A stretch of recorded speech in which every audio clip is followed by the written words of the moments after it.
આજે મકર સંક્રાંતિ છે, એ દિવસ કે જ્યારે વાદળી આકાશમાં અલગ અલગ સાઇઝ અને ડિઝાઇનના પતંગો પોતાના રંગ ફેલાવશે.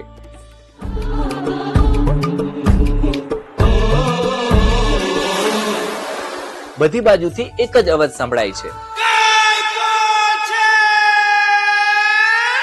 પરંતુ શું તમારા મનમાં ક્યારેય સવાલ થયો છે કે આ પતંગો પાછળની કહાની શું છે? પતંગોને પહેલીવાર કોણે બનાવ્યો હતો અને શા માટે બનાવ્યો હતો? આ ટોપિક પર છે આજનું ભાસ્કર એક્સપ્લેનર.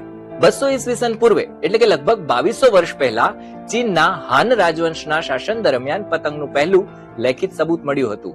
સેનાપતિ હાન સિનને એક ટનલ બનાવી અને એક શહેર ઉપર હુમલો કરવો હતો. ટનલની લંબાઈ નક્કી કરવા માટે તેમણે શહેરની દિવાલની પાર એક પતંગ ઉડાવ્યો હતો. શરૂઆતમાં ચીની પતંગો વાંસ અને રેશમમાંથી બનતા હતા. આ સપાટ, 4 ખૂણાવાળા અને પૂંછડી વગરના હતા.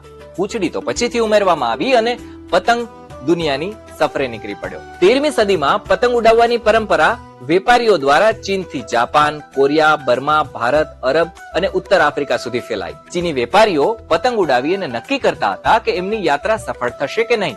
15મી સદી સુધીમાં તો પતંગ યુરોપ સુધી પહોંચી ગયો. ભારતમાં બૌદ્ધ પ્રચારક સિલ્ક રૂટ દ્વારા પતંગો લાવ્યા હતા. આ પતંગો મુગલના સમયમાં બાદશાહોના મનોરંજનનો સામાન બની ગયા હતા. 1812માં જ્યારે જહાંગીર 3 વર્ષ પછી આખો વિડિયો જોવા માટે ડાઉનલોડ કરો દિવ્ય ભાસ્કર એપ.